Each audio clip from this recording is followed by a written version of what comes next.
أعوذ بالله من الشيطان الرجيم. بسم الله الرحمن الرحيم. ياسين والقرآن الحكيم إنك لمن المرسلين على صراط مستقيم تنزيل العزيز الرحيم لتنذر قوما ما أنذر آباؤهم فهم غافلون. لقد حق القول على أكثرهم فهم لا يؤمنون. إنا جعلنا في أعناقهم أغلالا فهي إلى الأذقان فهم مقمحون. وجعلنا من بين أيديهم سدا ومن خلفهم سدا فأغشيناهم فهم لا يبصرون. وسواء عليهم أأنذرتهم أم لم تنذرهم لا يؤمنون. إنما تنذر من اتبع الذكر وخشي الرحمن بالغيب فبشره بمغفرة وأجر كريم. إنا نحن نحيي الموتى ونكتب ما قدموا وآثارهم وكل شيء أحصيناه في إمام مبين. واضرب لهم مثلا أصحاب القرية إذ جاءها المرسلون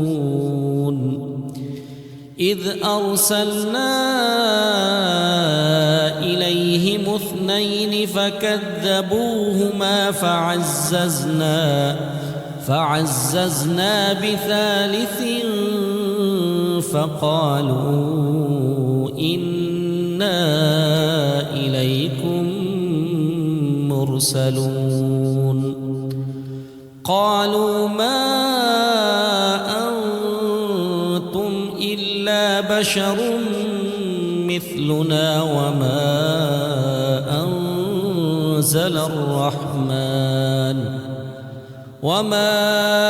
أنزل الرحمن من شيء إن أنتم إلا تكذبون. قالوا ربنا يعلم إنا إليكم لمرسلون وما علينا إلا البلاغ المبين. قالوا إنا تطيرنا بكم لئن لم تنتهوا لنرجمنكم وليمسنكم منا عذاب أليم. قالوا طائركم معكم أئن ذكرتم بل أنتم قوم مسرفون. وجاء من أقصى المدينة رجل يسعى قال يا قوم اتبعوا المرسلين اتبعوا من لا يسألكم أجرا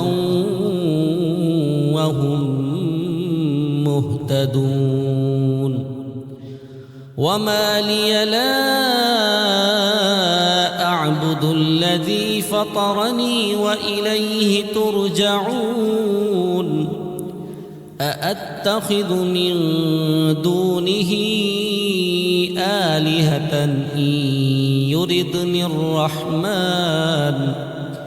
إن يردني الرحمن بضر لا تغن عني شفاعتهم شيئا ولا ينقذون إني إذا لفي ضلال مبين إني آمنت بربكم فاسمعون قيل ادخل الجنة قال يا ليت قومي يعلمون بما غفر لي ربي وجعلني من المكرمين وما أنزلنا على قومه من بعده من جند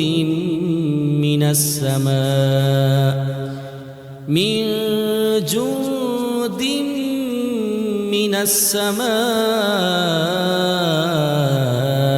وما كنا منزلين إن كانت إلا صيحة واحدة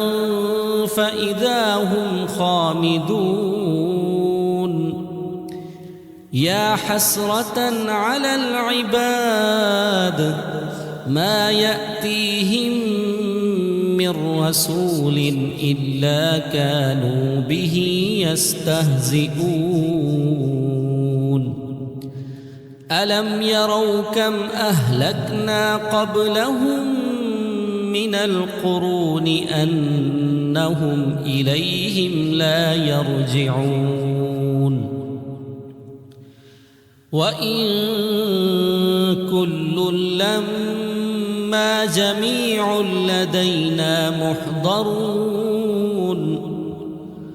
وآية لهم الأرض الميتة أحييناها وأخرجنا منها حبا فمنه يأكلون وجعلنا فيها جنات من نخيل وأعناب وفجرنا فيها من العيون ليأكلوا من ثمره وما عملته أيديهم أفلا يشكرون سبحان الذي خلق الأزواج كلها مما تنبت الأرض ومن أنفسهم ومما لا يعلمون وآية لهم الليل نسلخ منه النهار فإذا هم مظلمون والشمس تجري لمستقر لها ذلك تقدير العزيز العليم والقمر قدرناه منازل حتى عاد كالعرجون القديم لا الشمس ينبغي لها أن تدرك القمر ولا الليل سابق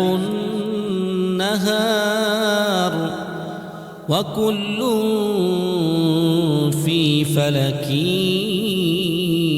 يسبحون وآية لهم أنا حملنا ذريتهم في الفلك المشحون وخلقنا لهم من مثله ما يركبون نغرقهم فلا صريخ لهم ولا هم ينقذون إلا رحمة منا ومتاعا إلى حين وإذا قيل لهم اتقوا ما بين أيديكم وما خلفكم لعلكم ترحمون وما تأتيهم من آية من آيات ربهم إلا كانوا عنها معرضين وإذا قيل لهم أنفقوا مما رزقكم الله قال الذين كفروا للذين آمنوا أنطعم من لو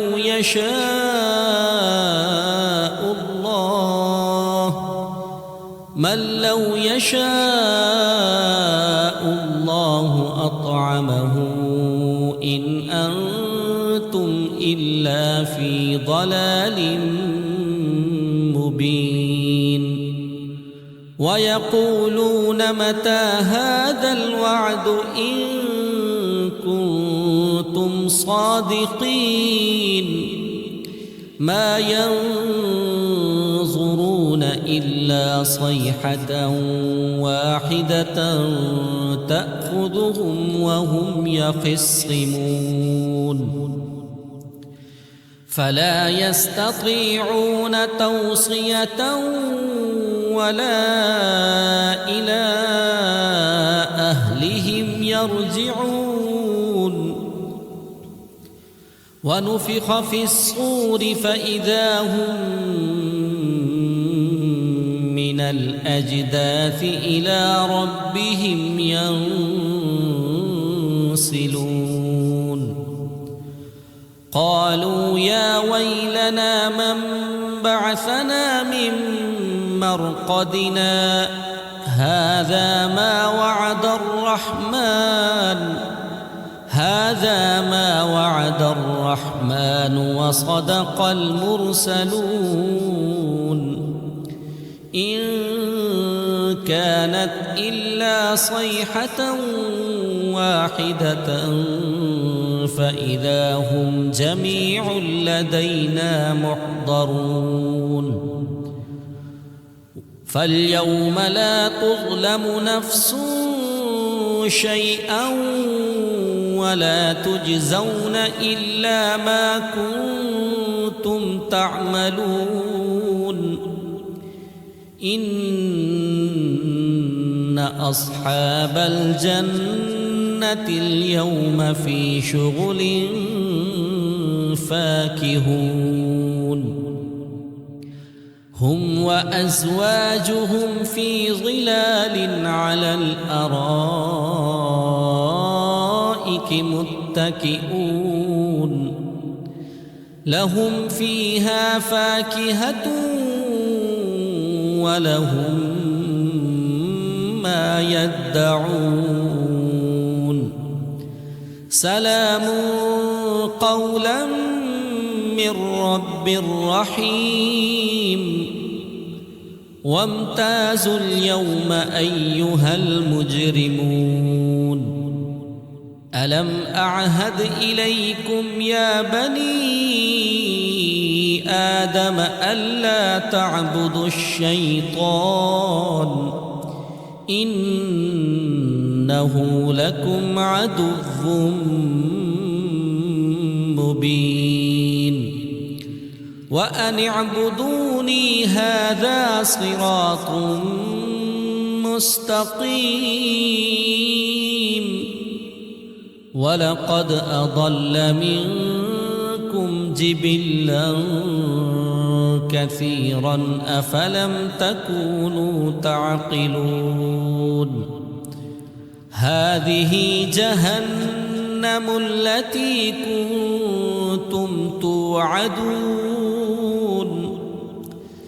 اصلوها اليوم بما كنتم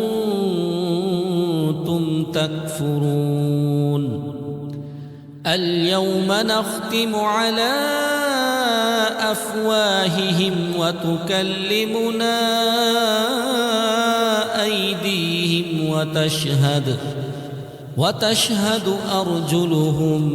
بما كانوا يكسبون ولو نشاء لطمسنا على أعينهم فاستبقوا الصراط فأنى يبصرون ولو نشاء لمسخناهم على مكانتهم فما استطاعوا مضيا ولا يرجعون ومن نعمره ننكسه في الخلق أفلا يعقلون وما علمناه الشعر وما ينبغي له إن هو إلا ذكر وقرآن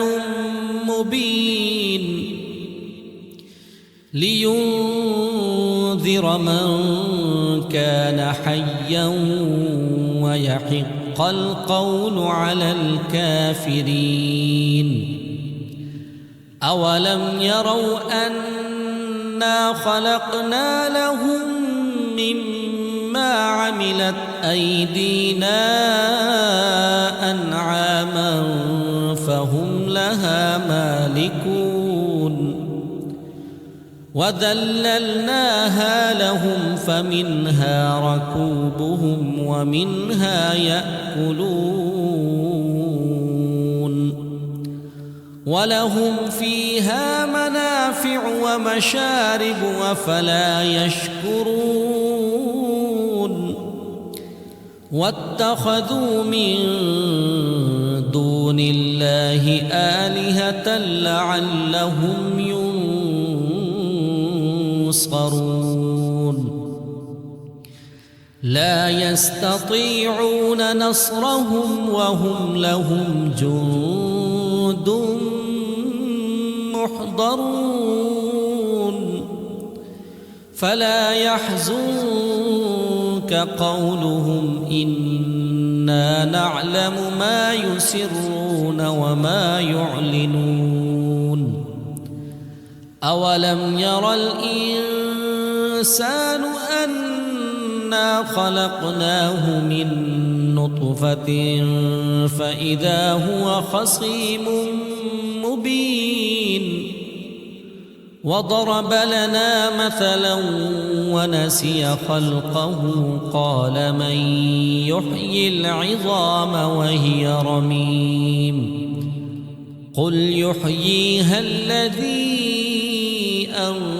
أنشأها أول مرة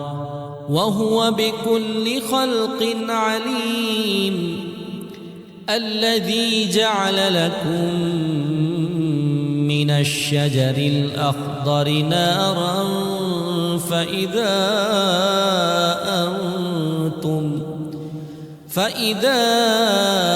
أنتم منه توقدون أوليس الذي خلق السماوات والأرض بقادر على أن يخلق مثلهم بلى وهو الخلاق العليم إنما أمره إذا أراد شيئا أن يقول له كن فيكون فسبحان الذي بيده ملكوت كل شيء وإليه ترجعون. بسم الله الرحمن الرحيم. الرحمن علم القرآن خلق الإنسان علمه البيان. الشمس والقمر بحسبان والنجم والشجر يسجدان. والسماء رفعها ووضع الميزان ألا تطغوا في الميزان وأقيموا الوزن بالقسط ولا تخسروا الميزان. والأرض وضعها للأنام فيها فاكهة والنخل ذات الأكمام والحب ذو العصف والريحان. فبأي آلاء ربكما تكذبان. خلق الإنسان من صلصال كالفخار وخلق الجان من مارج من نار. فبأي آلاء ربكما تكذبان. رب المشرقين ورب المغربين. فبأي آلاء ربكما تكذبان. مرج البحرين يلتقيان بينهما برزخ لا يبغيان. فبأي آلاء ربكما تكذبان. يخرج منهما اللؤلؤ والمرجان. فبأي آلاء ربكما تكذبان. وله الجوار المنشآت في البحر كالأعلام. فبأي آلاء ربكما تكذبان. كل من عليها فان ويبقى وجه ربك ذو الجلال والإكرام. فبأي آلاء ربكما تكذبان. يسأله من في السماوات والأرض كل يوم هو في شأن. فبأي آلاء ربكما تكذبان. سنفرغ لكم أيها الثقلان. فبأي آلاء ربكما تكذبان. يا معشر الجن والإنس إن استطعتم أن تنفذوا من أقطار السماوات والأرض فانفذوا لا تنفذون إلا بسلطان فبأي آلاء ربكما تكذبان يرسل عليكما شواظ من نار ونحاس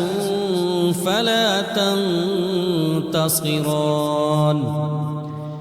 فبأي آلاء ربكما تكذبان فإذا انشقت السماء فكانت وردة كالدهان فبأي آلاء ربكما تكذبان فيومئذ لا يسأل عن ذنبه إنس ولا جان فبأي آلاء ربكما تكذبان يعرف المجرمون بسيماهم فيؤخذ بالنواصي والأقدام فبأي آلاء ربكما تكذبان هذه جهنم التي يكذب بها المجرمون يطوفون بينها وبين حميم آن فبأي آلاء ربكما تكذبان ولمن خاف مقام ربه جنتان فبأي آلاء ربكما تكذبان ذواتا أفنان فبأي آلاء ربكما تكذبان فيهما عينان تجريان فبأي آلاء ربكما تكذبان فيهما من كل فاكهة زوجان فبأي آلاء ربكما تكذبان متكئين على فرش بطائنها من استبرق وجنى الجنتين دان فبأي آلاء ربكما تكذبان فيهن قاصرات الطرف لم يطمثهن إنس قبلهم ولا جان فبأي آلاء ربكما تكذبان كأنهن الياقوت والمرجان فبأي آلاء ربكما تكذبان هل جزاء الإحسان إلا الإحسان فبأي آلاء ربكما ربكما تكذبان ومن دونهما جنتان فبأي آلاء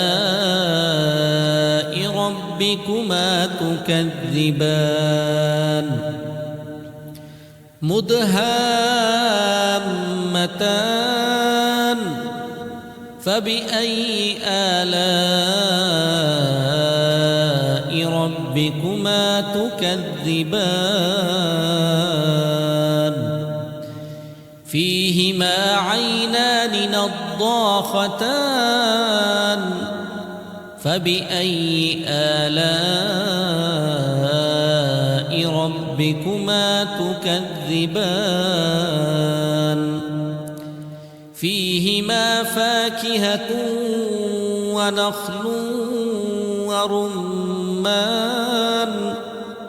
فبأي آلاء ربكما تكذبان فيهن خيرات حسان فبأي آلاء ربكما تكذبان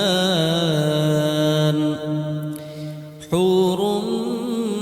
مقصورات في الخيام فبأي آلاء ربكما تكذبان لم يطمثهن إنس قبلهم ولا جان فبأي آلاء ربكما تكذبان متكئين على رفرف خضر وعبقري حسان فبأي آلاء ربكما تكذبان تبارك اسم ربك ذي الجلال والإكرام بسم الله الرحمن الرحيم إذا وقعت الواقعة ليس لوقعتها كاذبة خافضة رافعة إذا رجت الأرض رجا وبست الجبال بسا فكانت هباء منبثا وكنتم أزواجا ثلاثة فأصحاب الميمنة ما أصحاب الميمنة وأصحاب المشأمة ما أصحاب المشأمة والسابقون السابقون أولئك المقربون في جنات النعيم ثلة من الأولين وقليل من الآخرين على سرر موضونة متكئين عليها متقابلين يطوف عليهم ولدان مخلدون بأكواب وأباريق وكأس من معين لا يصدعون عنها ولا ينزفون وفاكهة مما يتخيرون ولحم طير مما يشتهون وحور عين كأمثال اللؤلؤ المكنون جزاء بما كانوا يعملون لا يسمعون فيها لغوا ولا تأثيما إلا قيلا سلاما سلاما وأصحاب اليمين ما أصحاب اليمين في سدر مخضود وطلح منضود وظل ممدود وماء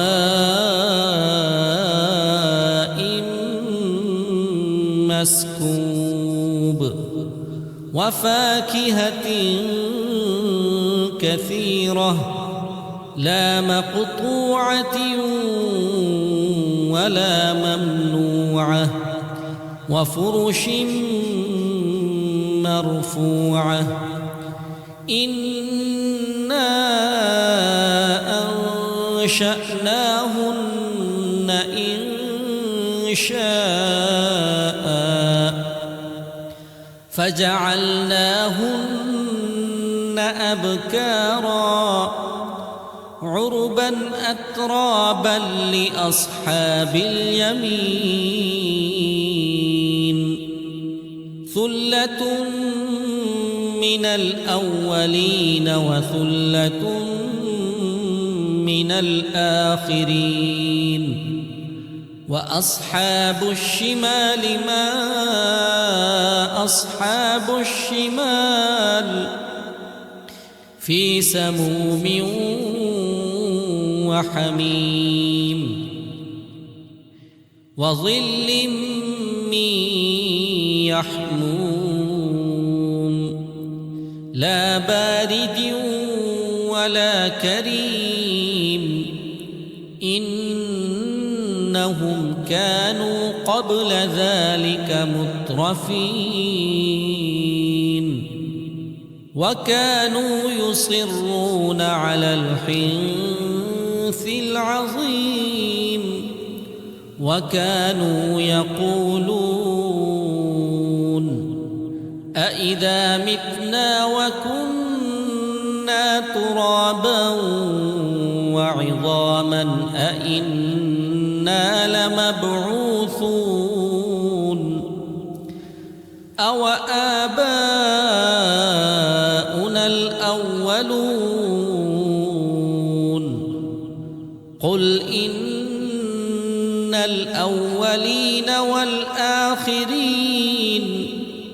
لمجموعون إلى ميقات يوم معلوم ثم إنكم أيها الضالون المكذبون لآكلون من شجر من زقوم فمالئون منها البطون فشاربون عليه من الحميم فشاربون شرب الهيم هذا نزلهم يوم الدين نحن خلقناكم فلولا تصدقون أفرأيتم ما تمنون أأنتم تخلقونه أم نحن الخالقون نحن قدرنا بينكم الموت وما نحن بمسبوقين على أن نبدل أمثالكم وننشئكم فيما لا تعلمون ولقد علمتم النشأة الأولى فلولا تذكرون أفرأيتم ما تحرثون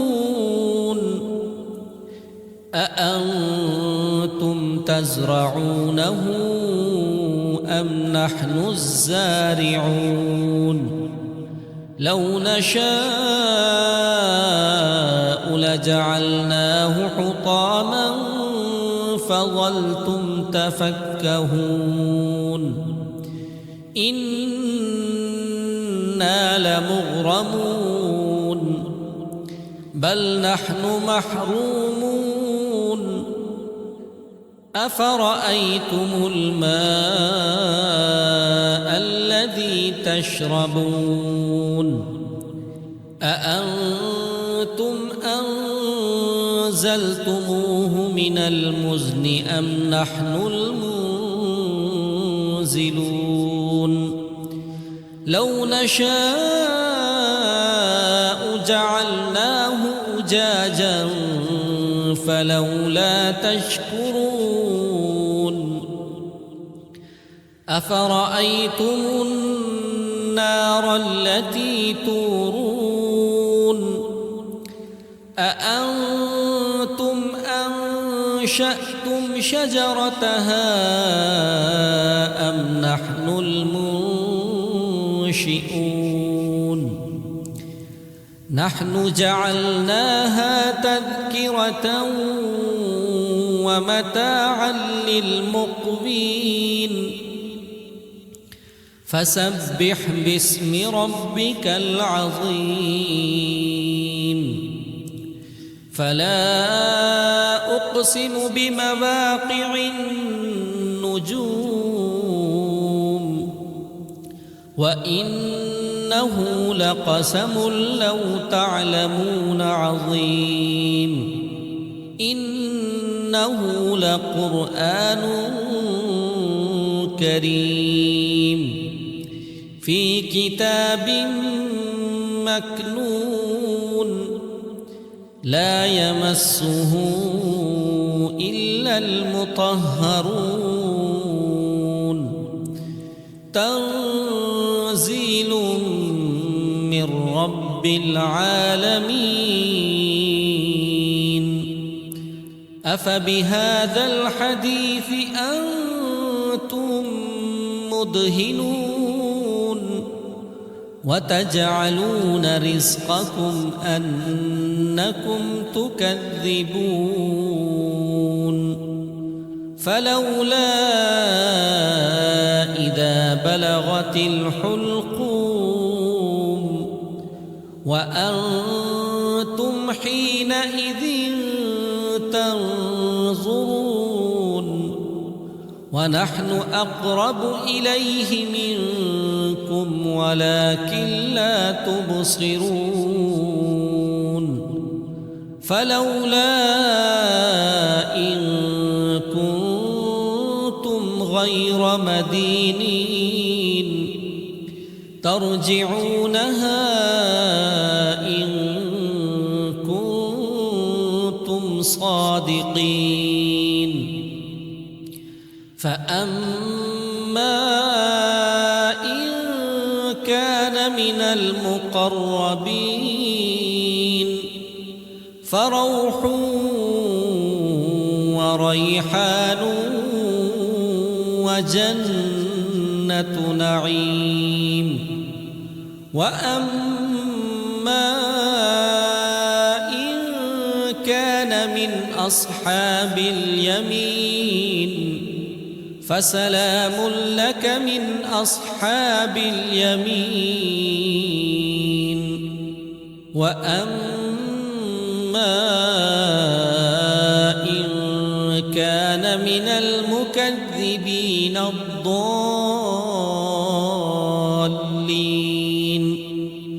فنزل من حميم وتصلية جحيم إن هذا لهو حق اليقين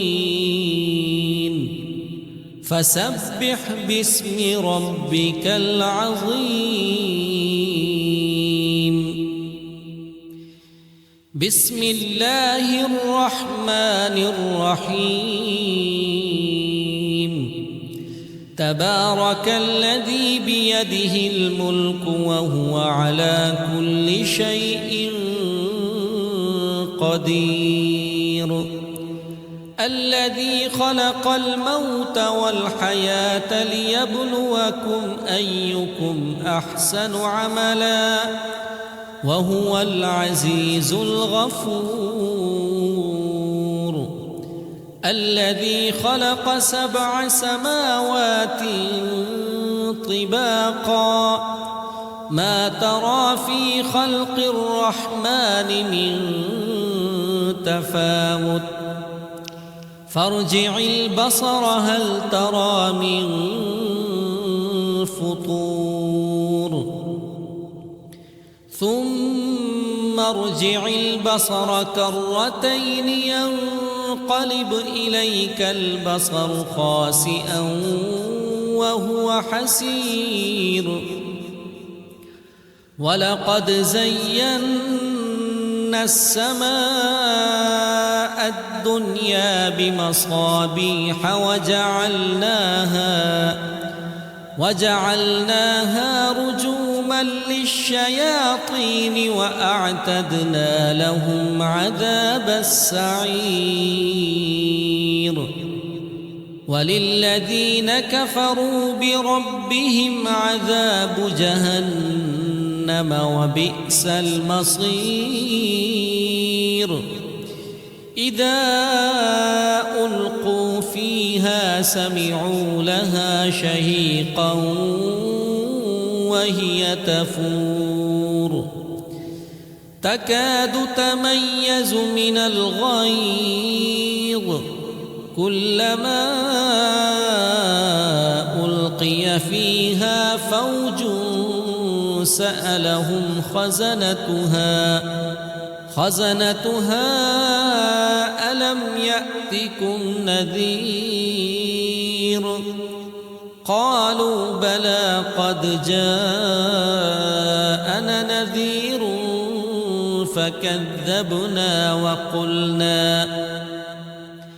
فكذبنا وقلنا ما نزل الله من شيء إن أنتم إلا في ضلال كبير وقالوا لو كنا نسمع أو نعقل ما كنا في أصحاب السعير فاعترفوا بذنبهم فسحقا لأصحاب السعير إن الذين يخشون ربهم بالغيب لهم مغفرة وأجر كبير وأسروا قولكم أو اجهروا به إنه عليم بذات الصدور ألا يعلم من خلق وهو اللطيف الخبير هو الذي جعل لكم الأرض ذلولا فامشوا في مناكبها وكلوا من رزقه وإليه النشور أأمنتم من في السماء أن يخسف بكم الأرض فإذا هي تمور أم أمنتم من في السماء أن يرسل عليكم حاصبا فستعلمون كيف نذير ولقد كذب الذين من قبلهم فكيف كان نكير أولم يروا إلى الطير فوقهم صافات ويقبضن ما يمسكهن إلا الرحمن إنه بكل شيء بصير أمن هذا الذي هو جند لكم ينصركم من دون الرحمن إن الكافرون إلا في غرور أمن هذا الذي يرزقكم إن أمسك رزقه بل لجوا في عتو ونفور أفمن يمشي مكبا على وجهه أهدى أمن يمشي سويا على صراط مستقيم قل هو الذي أنشأكم وجعل لكم السمع والأبصار والأفئدة قليلا ما تشكرون قل هو الذي ذرأكم في الأرض وإليه تحشرون ويقولون متى هذا الوعد إن كنتم صادقين قل إنما العلم عند الله وإنما أنا نذير مبين فلما رأوه زلفة سيئت وجوه الذين كفروا وقيل هذا الذي كنتم